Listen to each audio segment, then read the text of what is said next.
Today is Sunday, November 13th, 2022. My name is Kerry Clack, and I'm interviewing Mamie H. Ewing for the Commemoration and Contextualization Initiative. We're at the Cristo Rey Preparatory College School in Houston, and thank you, Mrs. Ewing, for agreeing to do this interview. Sure. This interview is being recorded, and the unedited copy will be housed at the Briscoe Center for History. And if there's anything you don't want to discuss, we won't go there. If there's anything that you feel we need to talk about, just let me know. And anytime we need to take a break, for any reason whatsoever, we'll do that. But again, thank you for doing this. Sure. And just let's start from the beginning. We're in your hometown of Houston, Texas. So tell us something about growing up in Houston and about your family. Well, I grew up in Third Ward. I went to elementary and high school in Third Ward. I was born in Third Ward.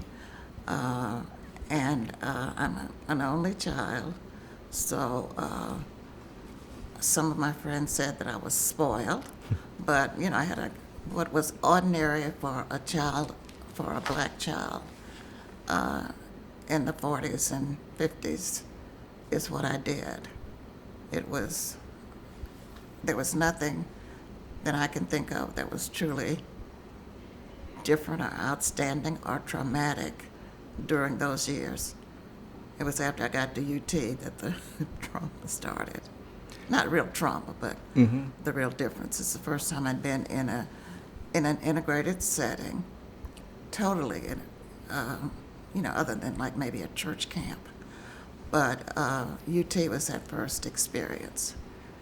And the thing that, I think I would like to stress in my interview is the housing situation at UT, which was, we were housed at a place called Eliza D. Hall, which was actually on the campus of Houston-Tillotson. It was an old dorm that was not being used by Houston-Tillotson. So the university then decided that this was where we could live. The university was really interested in housing. Some of the books that have been written talk about how parents and legislators and all of those people were really concerned about integrated housing. We walked. There was a station wagon that would pick us up twice a day from Eliza D. So we would stand in front of Littlefield Fountain on campus waiting for the station wagon to come pick us up because it was like about a 2-mile walk. And we walked back and forth all the time, not being afraid of anything. I was 17 years old when I entered, so I had no fear of anything. Did that come from before we get to that house, let's talk about the house that you were raised in and your parents, which also, and leading up to what you were just saying about not having any fear. Tell me a little bit about your parents, the kind of people they were, what did they do, did they stress education? Oh yeah, education was very stressed in my family. There was no doubt that I was going to go to college. I never thought of any other option after graduation from high school except going somewhere to college. And UT came about because I'm Methodist, and the two schools that everybody at my church went to were Wiley in Marshall and Houston-Tillotson in Austin. And I didn't want to go to either one of those. I'd gotten inquiries and some offers of scholarship from Dillard and Hampton, but my mother, being an only child, did not want me to leave the state of Texas. So I don't think she really thought that much about UT as being what it was. It was that, oh, this is an option. My school counselor said that the university is integrating. My good friend and I decided kind of to go, and she was my roommate my first year at Eliza D. So that lessened some of the, I guess the trauma. I didn't have to worry about a roommate as I did when I moved to the Christian Faith and Life community after Eliza D., where the white students had to be asked if I could be their roommate. You said earlier that your childhood was ordinary compared to other black black children growing up in segregation. At what point did you become aware as a child that things were different if you were black? Oh, the minute you were born. There was, white and colored water fountains, white and colored bathrooms, sitting on the back of the bus. So, you know that as soon as you grow up and get out of your neighborhood, you automatically know. Any particular stories or incidents that stay with you from childhood when it comes to race, confrontations? Did your parents talk about race? They really didn't a lot. They were very protective. There were a lot of things that we just didn't do. I do remember one incident that the five and dime store, Woolworth, opened a place in the basement for blacks to go to. You couldn't go on the first floor. So being a child, I said, oh, can we go there? Can we go? And my mother was, no, you can't go. We're not going there. If you have to have a separate place, no, we're not going. And the bus was another thing. I couldn't understand why you had to sit at the back of the bus. And when white people got on the bus, there was a little thing on a string, basically, that they would just move back, so people had to get up if you were sitting beyond that, so that other white people got on the bus. Those were the things that were really traumatic to me because I didn't understand. But they were very protective in terms of keeping me away from situations that I had to face it head on. Not knowing going to UT, you really would face it head on. And before you got to UT, was there ever an integrated setting that you were in beyond, going downtown and being in a store somewhere? But was there ever, just in your daily life? You were pretty much around just black kids all the time, right? Right. We're talking about the 50s. Yeah. Yeah. And your neighborhood, how was it a close-knit neighborhood? Was it as protective as your parents were? Yes, everybody on the street could be your parent. It was very protective. We knew everybody in every block for at least 5 or 6 blocks. I had a relative who lived in the 3600 block on Rosalie Street, where I grew up, and I lived in the 3200 block. And all the people between those blocks knew me, knew my family, knew everybody, around. Most of the people went to church in the same neighborhood. What church did you go to? Trinity East Methodist Church. And there were lots of activities there that I participated in. I went to camp with the Girl Scouts, but they were segregated. Everything was segregated. I'm sorry, but the allergies started. Okay. Everything was segregated. No, I really didn't have any experiences. What grade school did you go to? Blackshear Elementary School. Any teachers that stick out for you that stay on your mind from then? My 3rd grade teacher, I got skipped through grades, and I was very immature. And it used to be, there were these ink pens, script ink pens that had an inkwell in the desk. And you'd fill up the pen, and then you'd write. Well, I'd get finished with all of my work, and I'd fill up the pen and squirt it on other kids. So my 3rd grade teacher told my mother, this child needs help. But, then I just moved to another grade, and I was just immature. But she stood out as being one that, really did try to help me. But other than that, it was just very ordinary. My friends lived down the street. We walked to school together. We walked everywhere then. So, And what high school did you go to? Jack Yates High School. And what was that experience like? Oh, it was fun. Yates was a 7th through 12th grade school. It was not a junior, you didn't go to junior high. It was a 7th through 12th, so I started in the 7th grade and graduated. But it was, now I had a principal who was very proactive in terms of trying to provide equal access, even back then, by not allowing the majorettes and stuff to be in parades in the city, because you'd have to be behind the horses.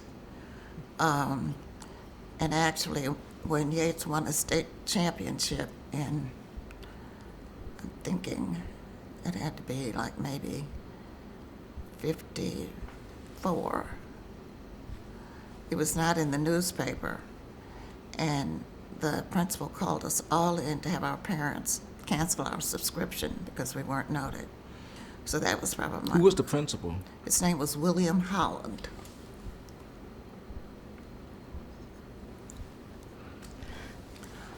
You said your parents didn't really talk about race or racism.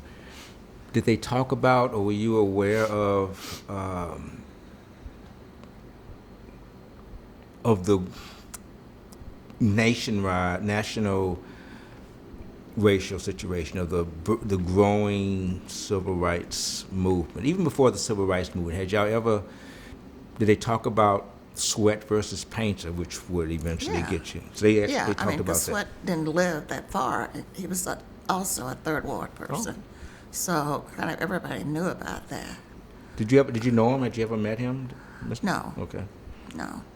And your family, did they talk about Brown versus Board of Education in '54? Was there a conversation about that? Yeah, the conversation about that was more about books, that we might get newer books in our school, not attending integrated schools. Why was that? Why? Even though Brown said that the schools had to be integrated, the good thing that your parents were saying, that y'all were saying, was new books, but you weren't thinking that it was going to actually be integration. Right. Okay. That really wasn't a discussion. That was not really, as I think back, a lot of discussion about race. You kind of knew there were certain norms, like riding the bus, which my mother tried to eliminate. My mother was very protective since I was an only child. Mm-hmm.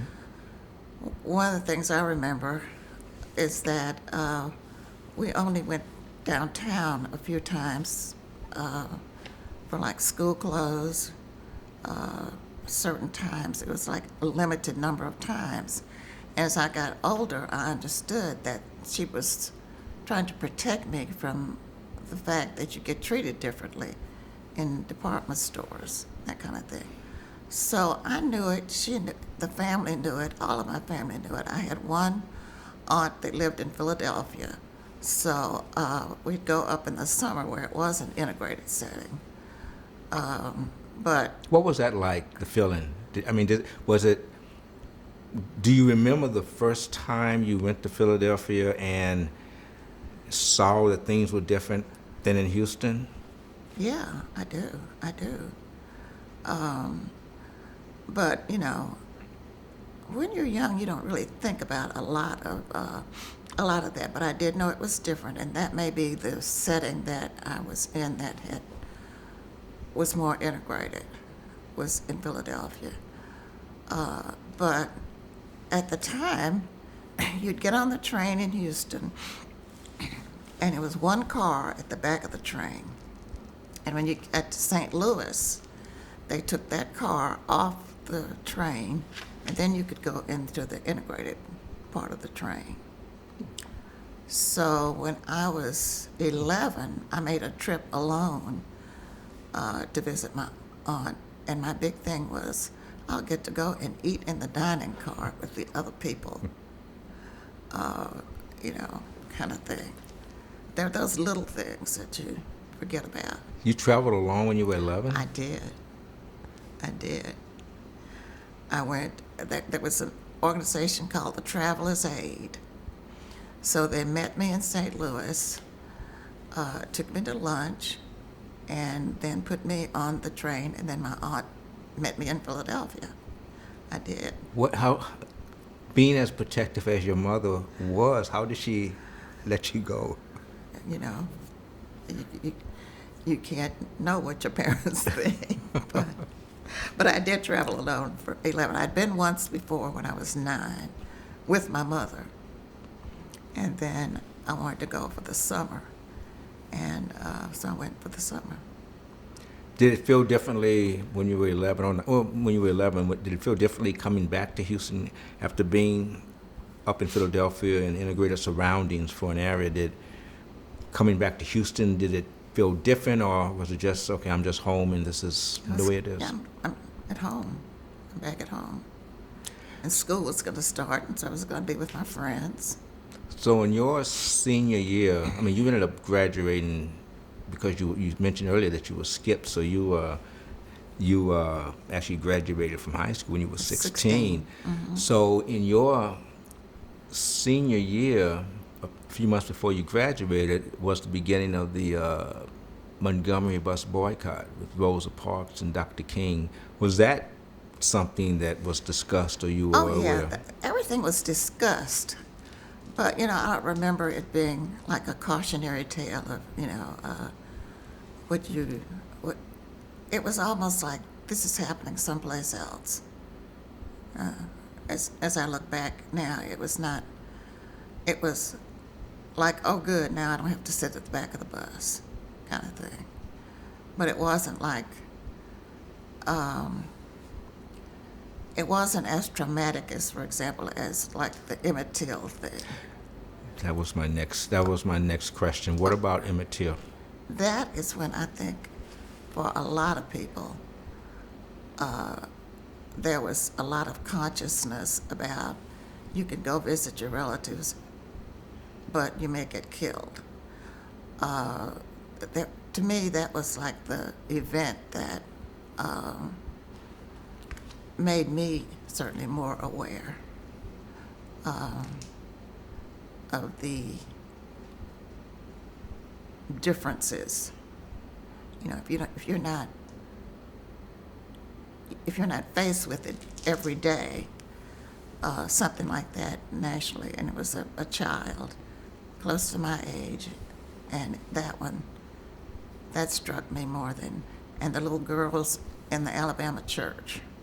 1963 in Birmingham. Yeah, those things just kind of really stand out for me in the whole thing. I'd already graduated by then, by 63. But you're of that generation. You're a couple years older than Emmett was, but it's striking that there's the impact of Emmett Till's lynching and murder on African Americans of your generation who were his peers. It's just remarkable. You talk to anybody, and it comes up. It came up just now before I even brought it up. Oh, okay. Yeah, that was startling, I think. A stark reminder of the cruelty of people. Are you going to see the movie that just came out? Oh, yeah, okay. Definitely. Yeah. When was the first time when you were in high school that the possibility of going to the University of Texas came up? In high school, really, the first thing about UT was really Heman Sweat. Was that, you know, that he applied. He was from Houston, and that's kind of when the University of Texas entered my mind. But my high school counselor, in talking about your options, said, you know, the University of Texas is integrated now. You could go. You could make it there, is basically. And I brought that up to my mother, who was, good. because I really didn't want to go to Wiley College because the president there was Methodist, and they knew my family, and they were, going to be probably more vigilant about my behavior than a regular student. So I really kind of wanted to be away from home, but I guess as I talk about it now, maybe I really didn't want to go out of state. And my aunt lived in Philadelphia, and Temple University had been sort of a consideration because she was living there. But really, my mother was very interested in keeping me close by. And so when the option for UT, and then my roommate, who had a scholarship, I didn't have a scholarship, she had a scholarship, and was going to UT, we just kind of decided, okay, let's go. At that point, did you know yet what you wanted to study? Yeah. I never changed my major. It was always psychology, social work. It's been my interest all along, so I never changed my major. So when you go to UT for the first time in August of 1956? Yeah, I think it was maybe even September. September. Yeah. Whatever. Yeah. Tell us about the bus ride there, because I know there was maybe a couple of dozen of y'all who were going there for the first time. Got on the bus. I think about that now. That was really brave. We just got on the bus. Parents didn't take us to school, not any of us. We got there and got a taxi, and Willie reminded me the name of the taxi. I didn't remember. And went over to Eliza D. Hall. Didn't do any visits before, but the Mrs. Marsh Duran was the house mother there. And when we went to register at Gregory Gym, Miss Marsh walked with us over to the girls, walked with us to register. And I'll never forget what she said. She said, okay, don't all sit together, but I'm going to sit back here, and you can't see me, but I will be watching you all, which was very comforting because we were, had no idea what going there was going to really mean and what it was going to do. I mean, we were just going to college, not thinking, I wasn't trying to make a statement. I wasn't going in to integrate the university and be the first or any of those things. I was just going to college, and it was cheap. And so the tuition at that time was $25 a semester. So, it was easily affordable. It was close by. And I was just going to college. So on the bus ride to Austin, there was no fears among any of you about what was happening? You were just... I don't think any of us really thought about it. Really. Even though you knew you were going to be the first? Yeah. But we didn't, if you read I did bring in part of my material, the housing situation. It sounded like, oh, this is a wonderful experiment. We're going to take care of you. Okay, talk about the expectations once you got there, beginning with housing and what you actually ended up seeing. Yeah, well, the housing was adequate, I'll put it that way, but it was a very old dorm, and the fact that Miss Marsh was there was a very important part of all of us adjusting. There were a lot of people that did not adjust because they were like valedictorian and salutatorian. I just graduated with honors. And they couldn't adjust to not getting the attention that they'd gotten in a high school, where they could be a cheerleader, they could be, president of an organization, they could do all these things. And when you get there, you realize you're going to go to class and you're not going to be part of the campus at all.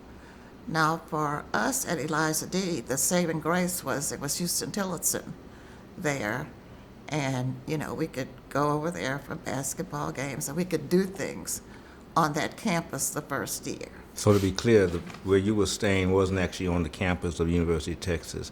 It was on Lord, Houston no. Tillerson Black Right. College. Okay. Right, uh-huh. So in some ways, that was an advantage. Yeah, now that I think about it, but the disadvantage was, having to walk back and forth, wait for the And station how long was that wagon. walk? 2 miles is what they say. But, when you're young, you really don't think about that. But that's about 2 miles, and we'd walk back and forth a lot or wait for the station wagon.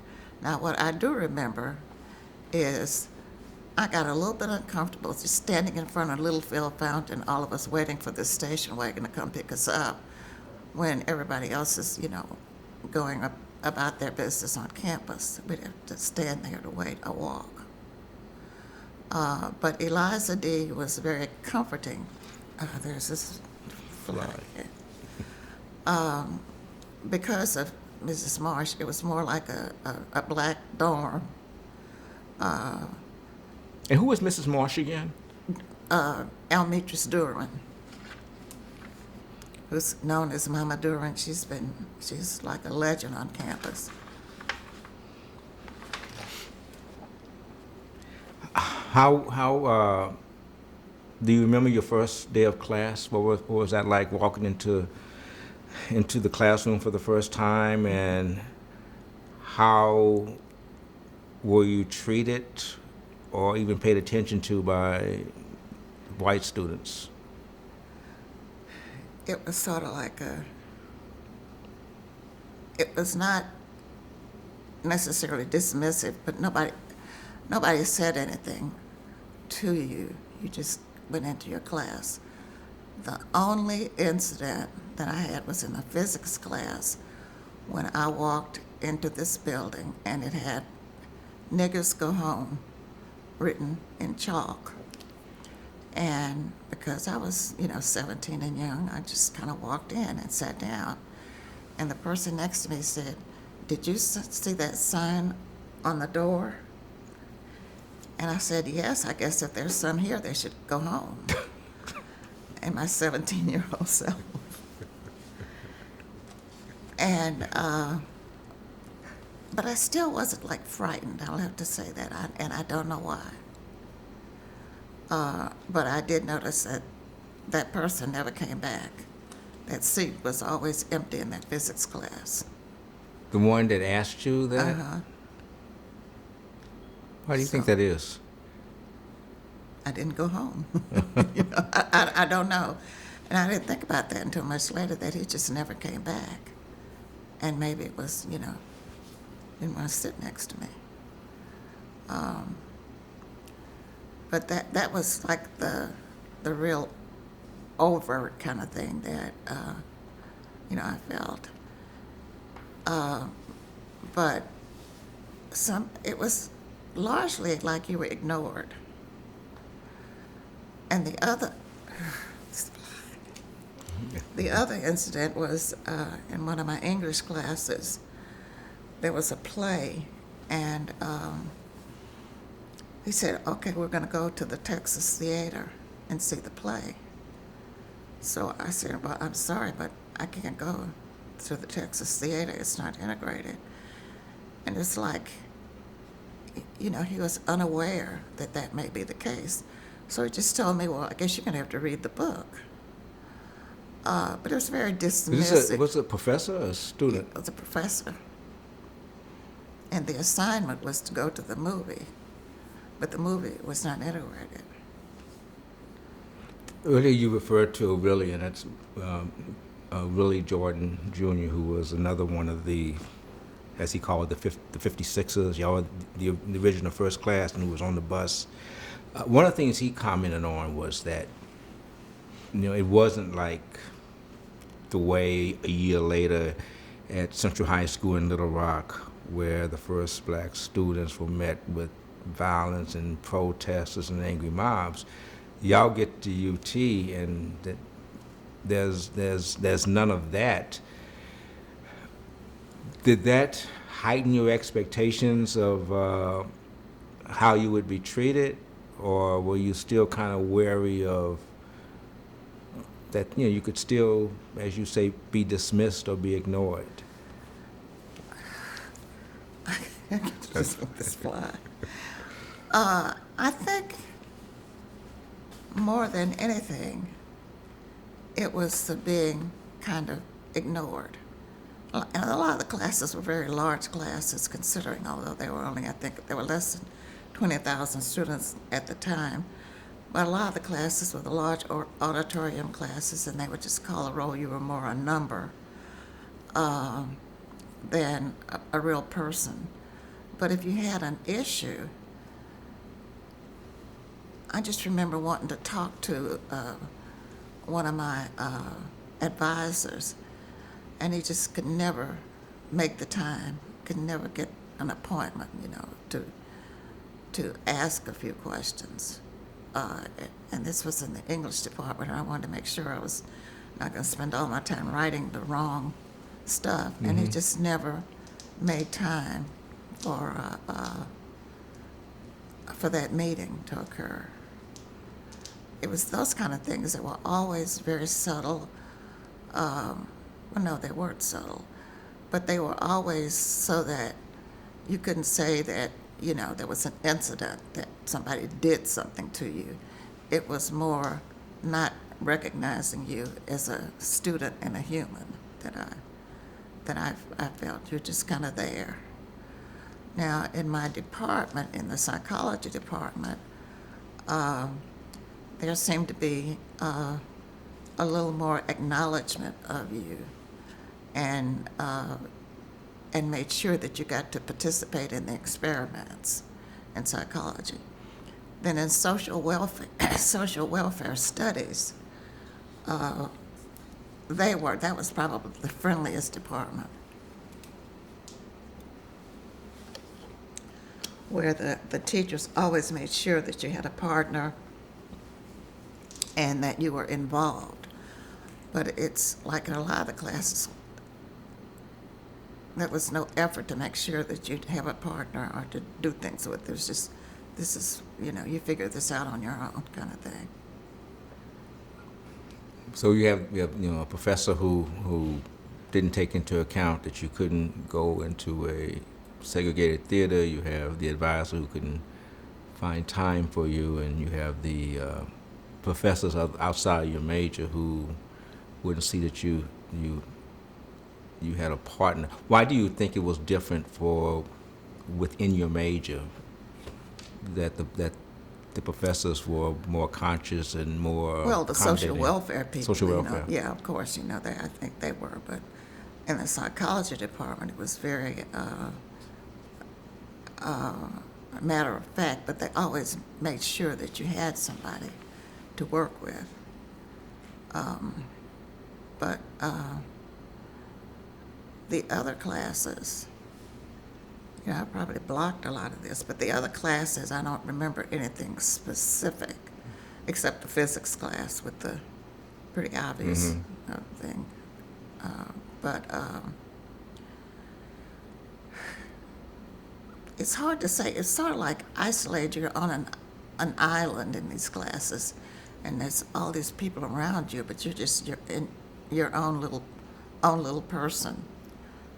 You have a very, that you want to graduate. You know that you've come at that point that people are looking at you.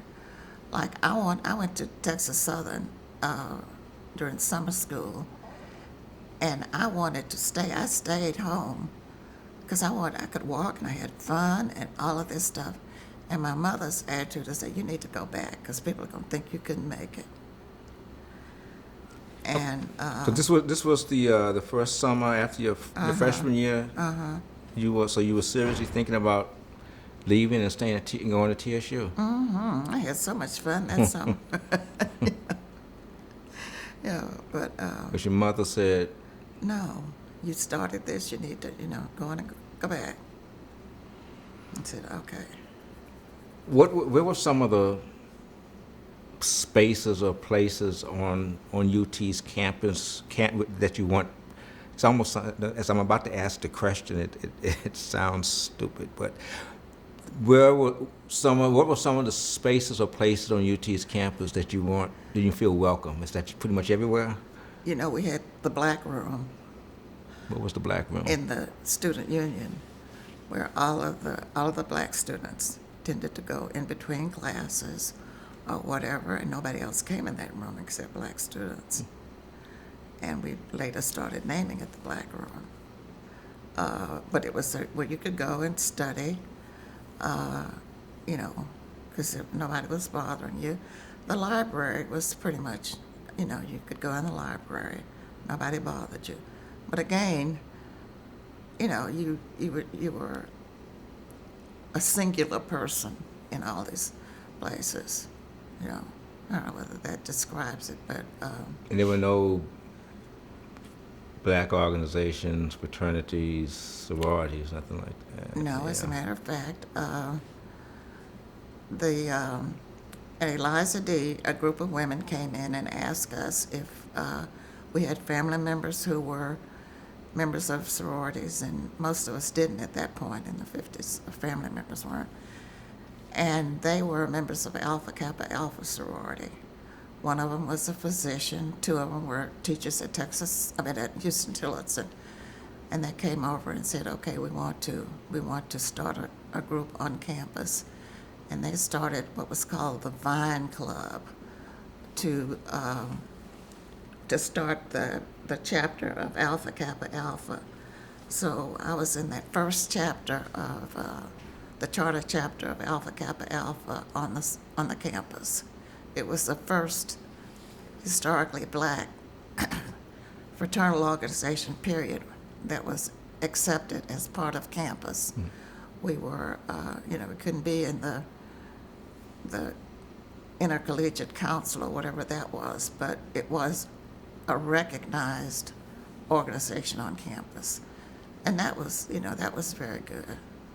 What about social life off of campus? Were there any places in Austin that you could go to, that you would frequent to have fun, just to get away?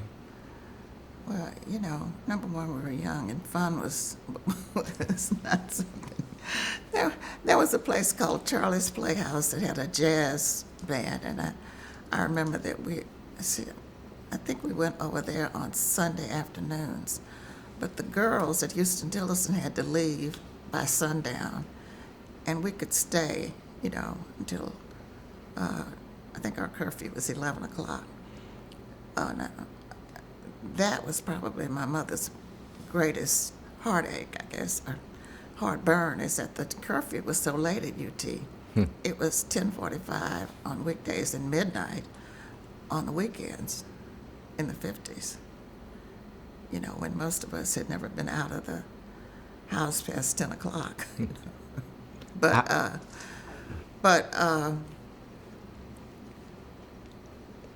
Okay, what's the next question? I got my thought left. How were you treated by Austin's black community?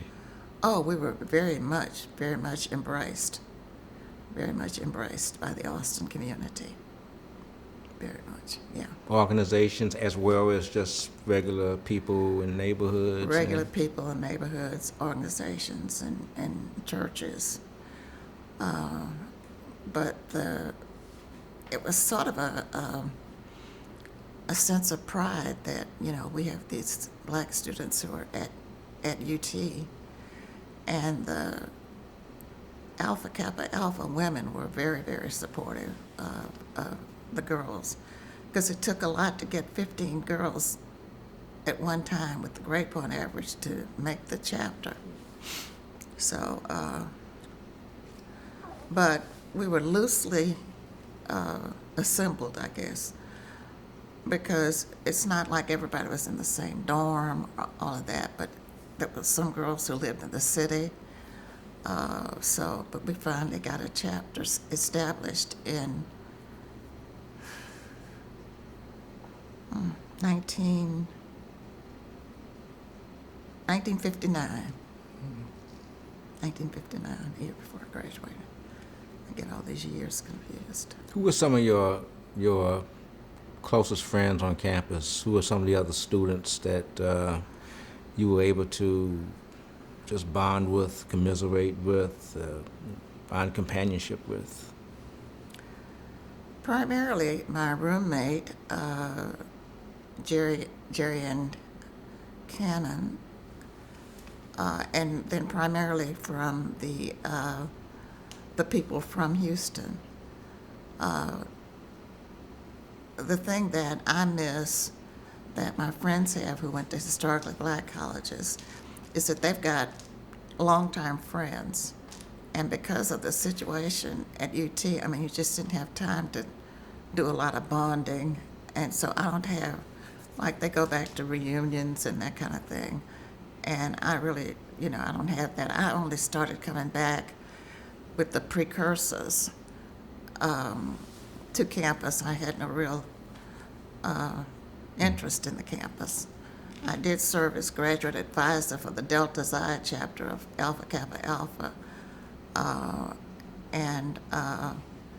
But I didn't just come back a lot on campus, although I lived in Austin at the time. I want to come back to that. But while you were an undergraduate, how often did you get back home? Going to Houston. Did Thanksgiving and Christmas. Thanksgiving and Christmas. We didn't, these kids now that come back every weekend know Thanksgiving and Christmas, and we rode the bus. And that is something that I recall, is that we'd get on the bus, and the bus stopped in LaGrange. And, of course, we knew the bus station was segregated because there were signs, that said colored and, white. So we would all just get on the bus and stay. We never got off the bus. We never had a bathroom break. We just stayed on the bus until we got to Austin. You mentioned earlier the churches in Austin. Did you was there a particular church that you belonged to at the time that you would frequent while you were in Austin? Yeah, Wesley Methodist United Church. Methodist Church. Wesley United Methodist. There was did you participate in a sit-in? There was a sit-in that No. Mr. Jordan had mentioned about, talked about, where I think some of the girls were protesting where they were staying, but No. but No. After I moved into a place called the Christian Faith and Life Community, which was the only integrated place on campus at the time. Eliza D was going to be demolished, and we kind of knew that. The university said that there would be housing provided for students who were at Eliza D. But my roommate and I don't even know how we knew about the Christian Faith and Life Community, but we moved over there. There were 3 black students at the Christian Faith and Life Community. And I was there for 2 years, and then I moved to El Mitras, the co-op. And I was not there the first year of the co-op. I was living at the Christian Faith and Life Community. And I did bring some information about that because I had to Google that. That's what so I'd forgotten it. And then I moved to El Mitras, and I got married that year. And then I was not back on campus at all. I just took that. I took my 3 hours that I promised my mother I'd graduate so I could go with my husband, who was in the service. But I was not back on campus, and I just had to come to take tests. Did you work while you were going to school at UT? No. You never worked? Okay.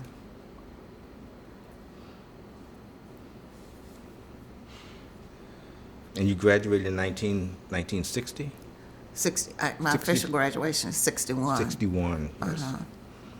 I left campus in 1960. And what did you do then? What happened after that? In 1960? Yeah, from the time you left, from the time you graduated, and you got married, and your husband was in the military. But then, where did your career take you It took me into social work, the career that I planned for. I worked for a private agency first, the Negro Child Center. I was an adoption worker. I would go to the hospital, get a baby, take that baby. You didn't have to get permission. Like parental rights were like the mother. That was it. The father was never even notified. You'd get a description of the child, and you take that child and place it for adoption. Sometimes foster care in between, but the fathers just didn't have any rights back in 1960. So that was my first job. What was that like? I'm just curious. Just the did you? I mean, obviously you're doing your job, but did you have any personal feelings or conflict about the statement you just made that the fathers had no rights when it came to the adoption of children? I did, particularly when you were interviewing the girls and you'd ask them this information about, who it was. It did not have to be identified. It was not part of the record. The father's name was never on a record. And you'd ask them if they, had any interest in any kind of reconciliation or anything like that. But other than that, because the mothers came from maternity home, Florence Crittenden maternity home. So by that time, they'd made the decision that they were going to give up the baby. But yeah, I did. But, again, when you get into a system, what do you really do about changing it? And my changing came about as I recognized the difference in the salaries but I did have some feeling about it, but I didn't really act on it. Yeah, I'm gonna get to that. Going back to when you're an undergraduate, you're there at a very, as we mentioned earlier, at this time where it's like the beginning of the civil rights movement, by the time you graduate, there's the sit-ins, and then we're about to go into the new. You talked about the 4 little girls killed in Birmingham in 1963. How politically engaged were y'all as the first black undergraduates? I mean, did y'all ever feel that I mentioned this sit-in that Mr.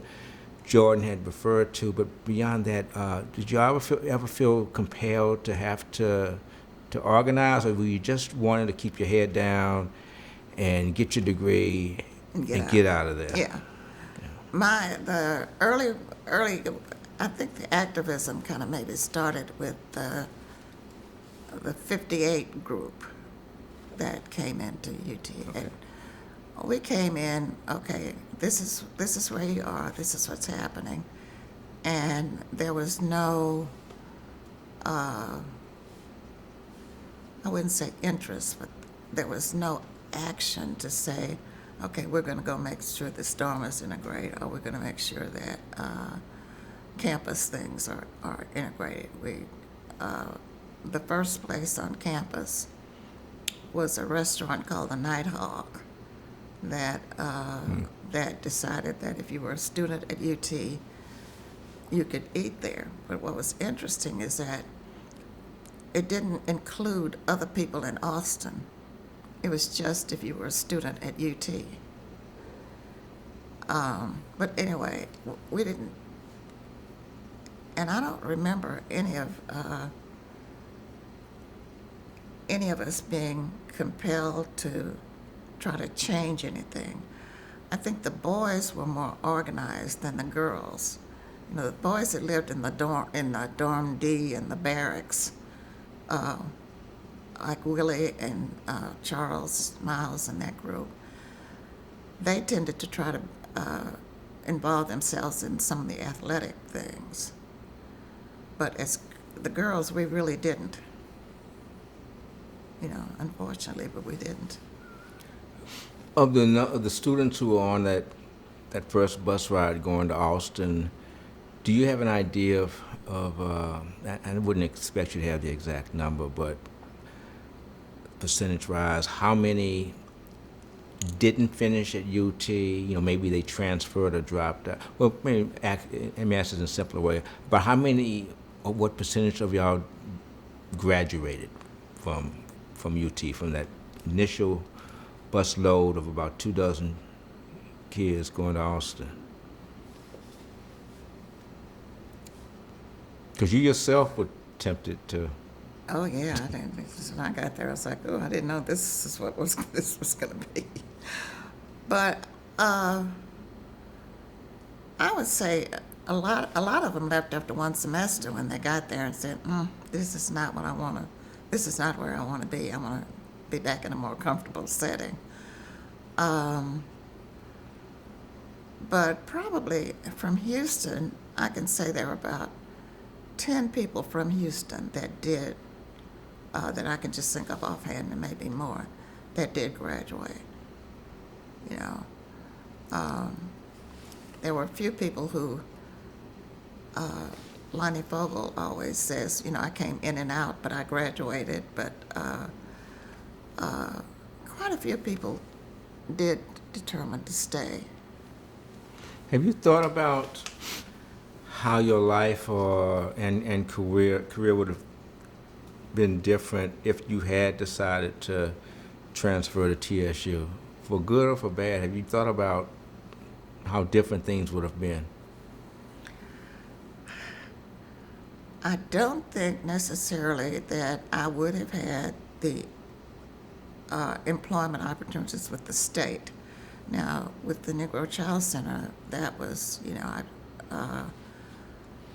I had two mentors that had been in graduate school at UT, two older women who lived at Eliza D, because Eliza D had a mix of graduate students and undergraduate students, black graduate students. So there were two women who were in social work, and they were kind of my mentors in getting a job. Like, I had a job before I actually graduated. I had interviewed, and there were not a lot of black social workers at the time. And so they were looking to, fill a spot, basically. They were like slots for black people, black social workers. So, I probably would have had a lot more friends if I'd gone to TSU. Mm-hmm. I have two friends from college. One is my roommate, and one is another young woman who is from Palestine, Texas. But I don't have connections back. We don't go back for reunions.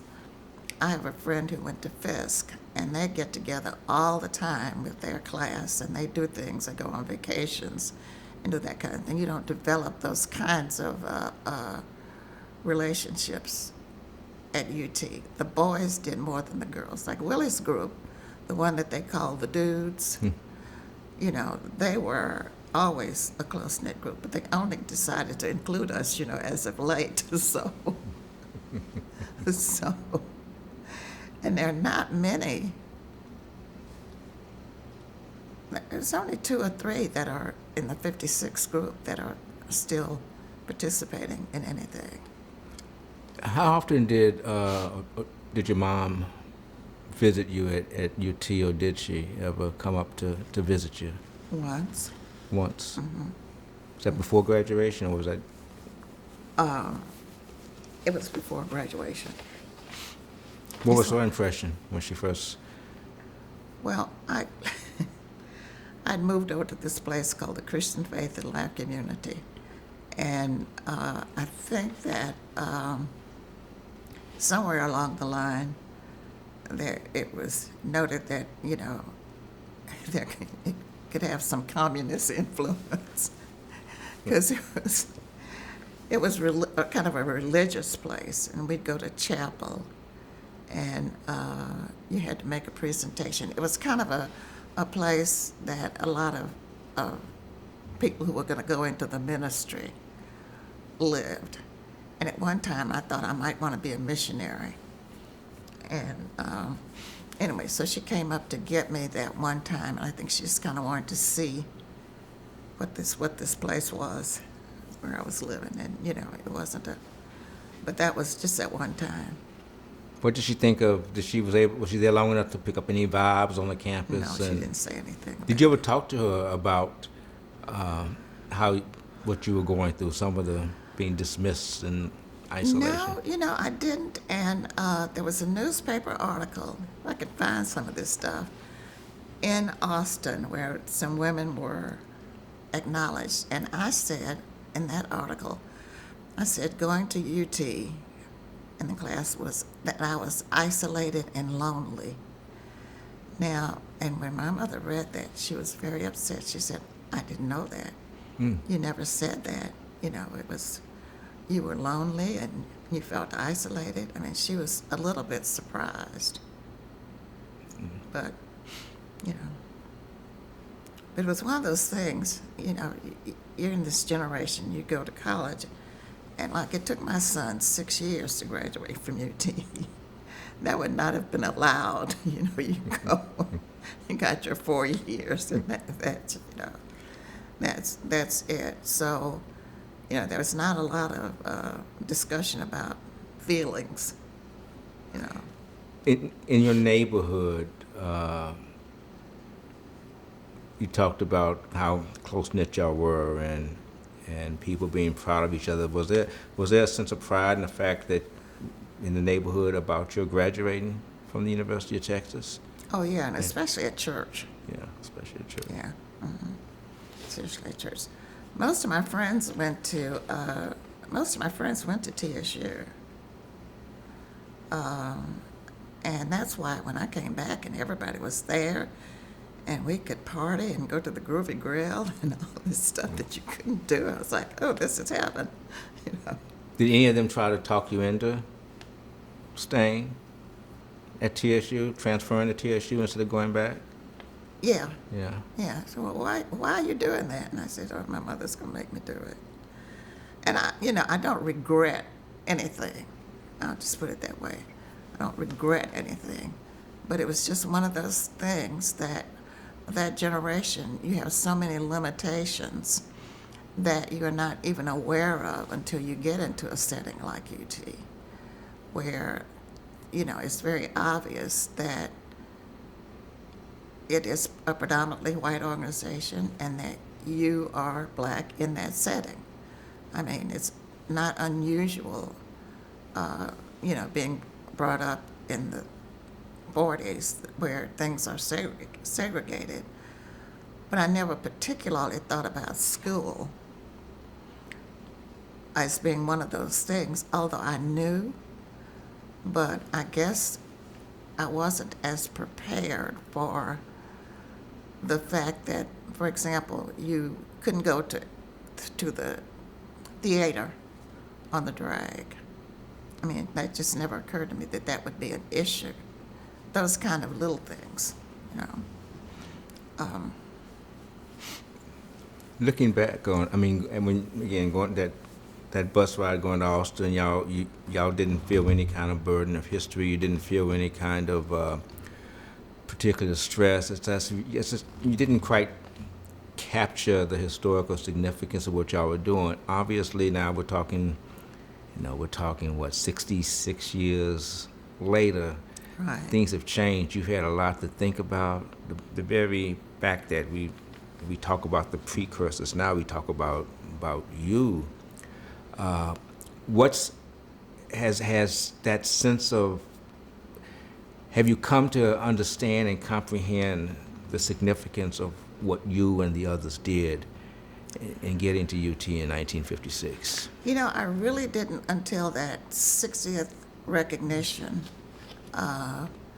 in 2016. I mean, I became aware that the university was really more aware of it than they said at the time. And then I began to look at some of the correspondence about how difficult it was for them to accept the fact that the school had to integrate. There are several books written, and everybody has a different perspective. Their experiences, I found at UT, are very different. You talk to, 25 people, you get 25 different stories. Because probably Willie and I have probably similar kind of stories. He went to the opposing high school, but still, growing up in Houston, probably we had some similar. But there were a lot of people from smaller towns that really just could not stand the isolation because, you didn't get recognition for things that you did. If you made an A or if you were part of an organization or whatever, there was not any special recognition, and I think if you grew up in high school getting recognition for things or, being acknowledged at least, you were not acknowledged for anything at UT. I'm sorry. No, I said you just, you were there. Do you feel that the education you got at Houston segregated school system culminating in going to high school at Jack Yates, do you think it prepared you for the curriculum at the University of Texas? Definitely. The one thing I will say about the whole experience is that I did learn that innately white people are not superior academically to black people. Going to, of course you heard the story, you got to be twice as good, you got to do, twice as good to get the same result. And that is true. But what I learned, it didn't have anything to do with innate intelligence. It had to do more with opportunity. Like girls had tests in the sorority houses that they studied from. And we didn't have those. It was not available. But we could still, without that, make a decent grade,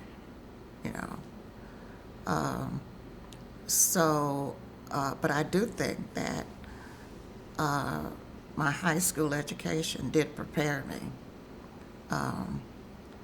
for UT. And then extracurricular activities. I was active in the Girl Scouts, in the Y.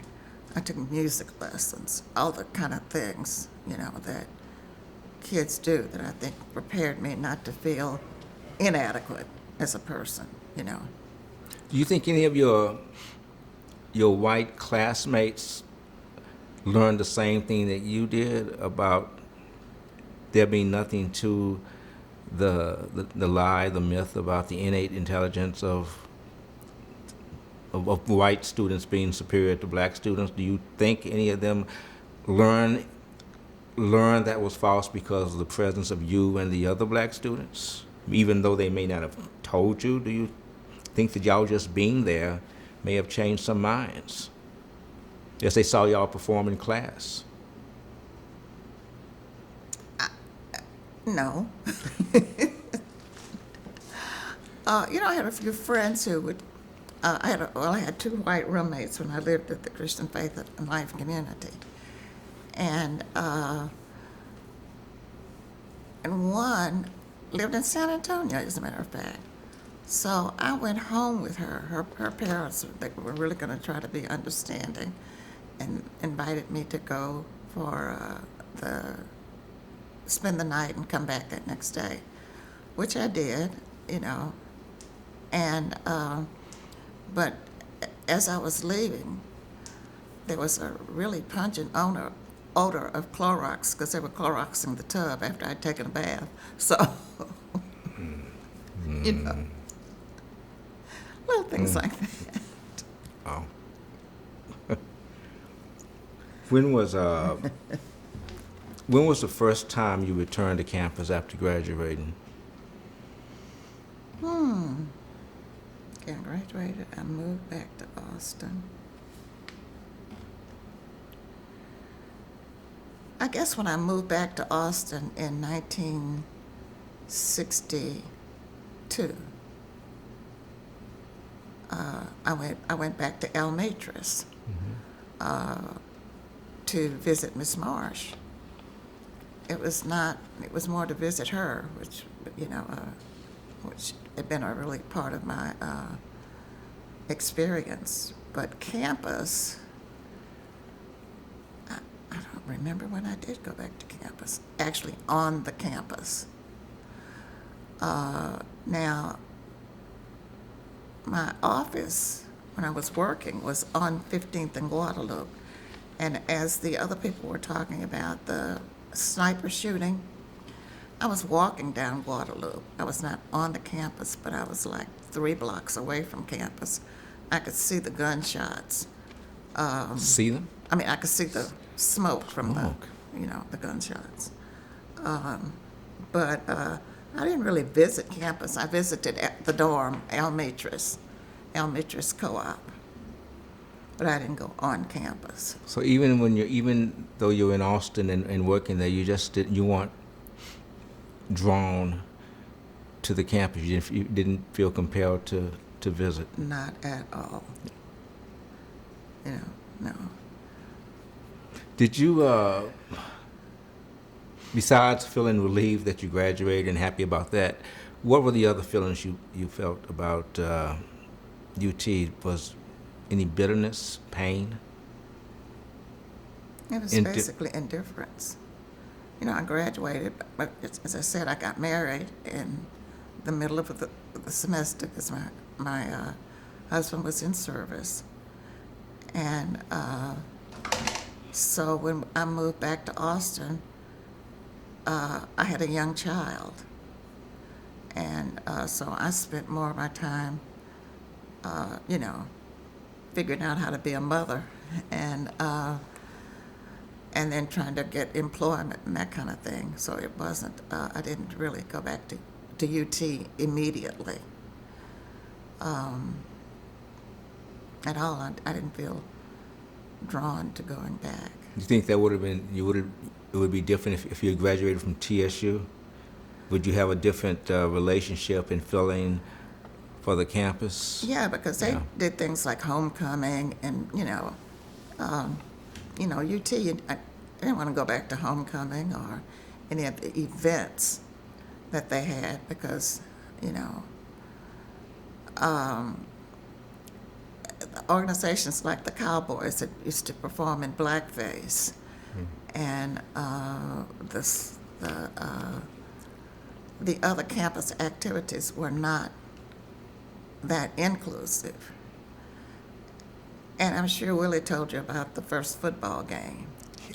The USC, the football player, yeah. Right, yes. I mean, so that kind of discouraged. Go ahead and say it. Tell us. Well, it's, we were at the first football game. We're sitting there, and C.R. Roberts, I think, because we had him back a couple of years ago, was making scores, and they were For saying, USC. For USC, and they were saying, catch that nigga, and we're sitting there, So you just didn't feel like you were welcome. And then another incident is we went to Waco to a Baylor game with our blanket tax, and we were required to sit in the segregated part of the stadium, although students were supposed to be able to sit anywhere. So there were always those little things that no matter what, you didn't feel like you were truly a part of the university. And really, I think it was in '90s sometimes, I did participate in the Black UTX organization. And as a matter of fact, I got an award. I'll send that to you as an outstanding African American alumnus. I think in '90, I can't remember. I'll send that to you. I'll take a picture and send that to you.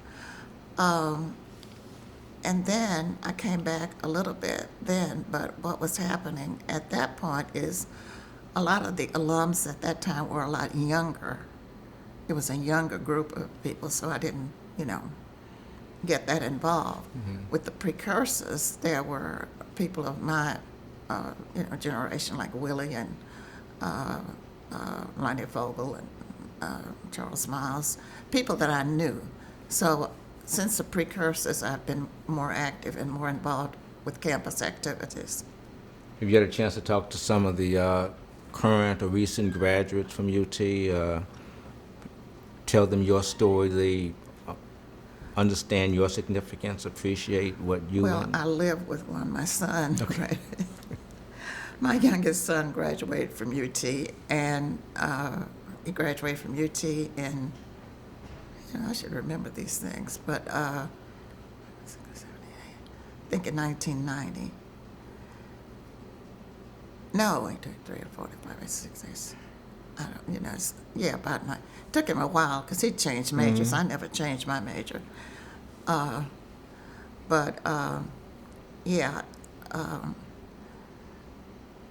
talked to him because he's kind of had a different experience, although there were some differences, but the dorms were integrated. Campus, everything on campus was integrated, so it's very different. Black athletes he could cheer for from his own school. Right. Now, he's a die-hard Texas fan now, Yeah. football fan.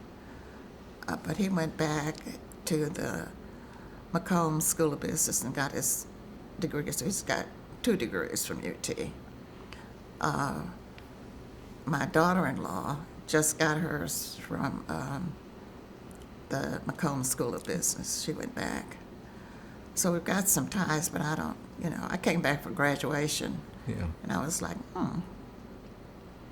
I came back for both graduations. So my son graduated undergraduate and when he got his MBA.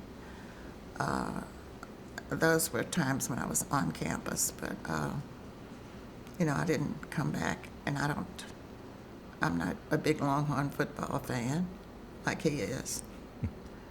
What did you think of, in the wake of George Floyd, the activism shown by many of the, not just the, black students, but black athletes, black football players specifically, when it came to things like saying how unhappy they were with the eyes of Texas? What did you feel about this activism that they were displaying? I thought it was absolutely great. I think that the younger people are more aware and less afraid, and maybe afraid is not the word, but it's easier for them to question things that go on around them. And I think that is what is going to keep us going, is that people continuously start to question the status quo. Because I do think a lot of us in the 50s, some of it was like fear of some sort of retaliation or retribution or something. I mean, you weren't going to go too far out of line for fear of some sort of physical danger, actually. When there was a cross burned on campus. And so we were really... Well, you were a student. I was a student, right. But they were burning the football coach in effigy. Oh. Because he was losing games. That's Texas football. Mm-hmm. But when you see a burning cross around, that was a little scary.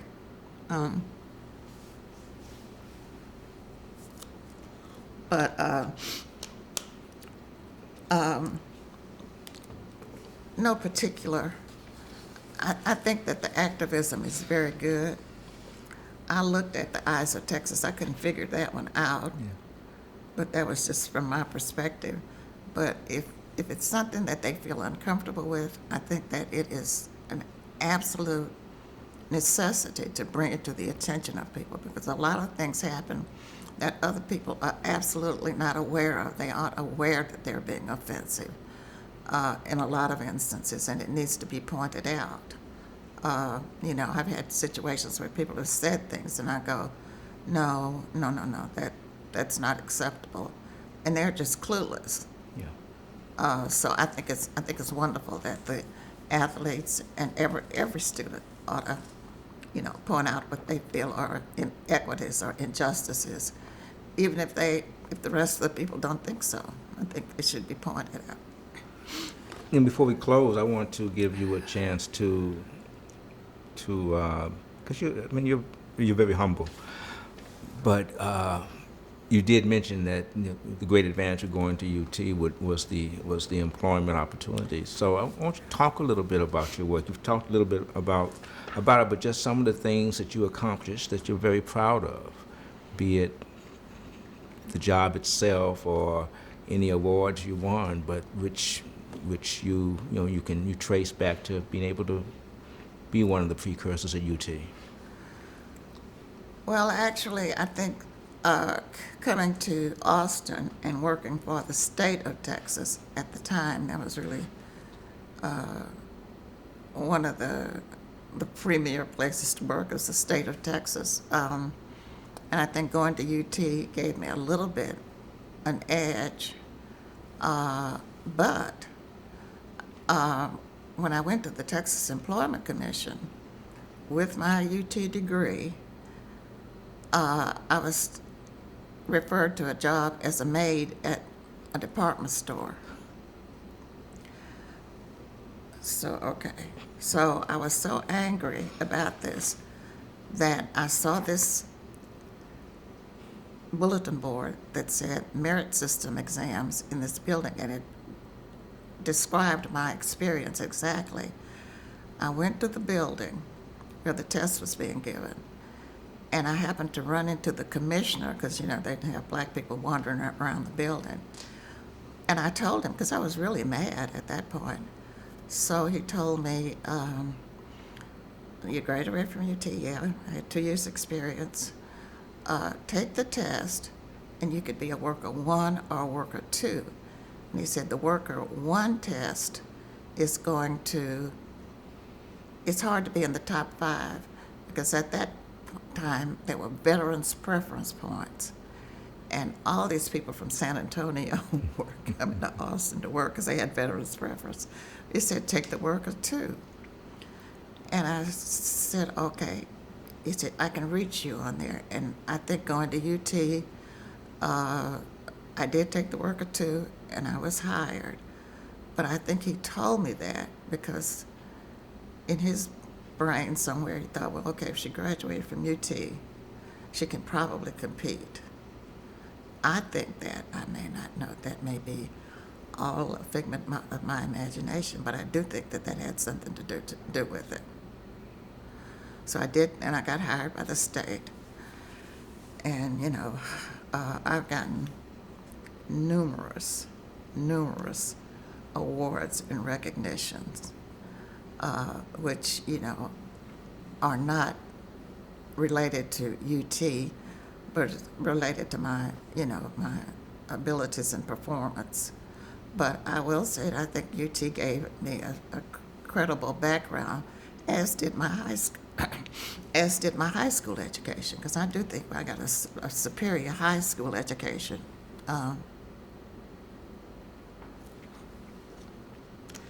But I don't regret going to UT. I did not do it as a statement. I wasn't going to, okay, y'all, I'm going to go to UT, and I'm going to knock down those doors, and, it's going to be this wonderful experience. It was not a wonderful experience, but it was not the worst experience I've had in life. So it's part of my journey, part of my story, and, I can't erase it at this point. I can't think of a better way to end this. Thank you so much, Mamie H. Ewing. Thank you for spending this time talking with us, and thank you for your journey and for what you've done. Much appreciated.